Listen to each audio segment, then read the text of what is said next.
it's, you see Jhonny do it all the time. He did it day one to Davey Warner. He did it in 2019 to Steve. It's a really common thing for keepers to do if they see a batter keep leaving their crease. So, Kez, full credit to him, saw the opportunity. I think Jhonny did it a few balls beforehand, rolled it at the stumps. Jhonny left his crease. You leave the rest to the umpires. The conjecture was just whether over had been called, but San, the umpire, made it clear that he didn't say over. It was all one motion. There was no pause or sneakiness about it. It was catch, throw straight away. First thing needs to be said, it is out. The things that I obviously had to consider when I was out there was the fact that it was the last ball of the over. I very shortly questioned the umpires whether they had called over.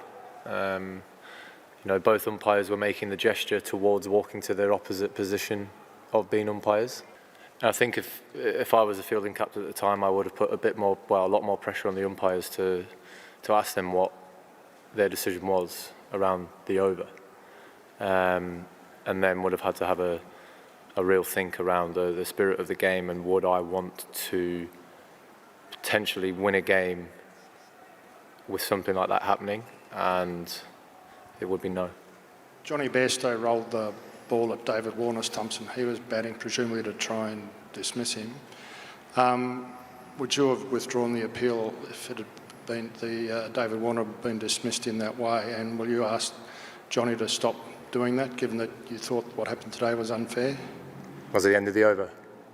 I'm not sure, I can't remember. I'm not sure, I can't remember either. So that makes a difference, if it's the end of the over or during the over? Massive difference. What did you think of the treatment that you got in the long room?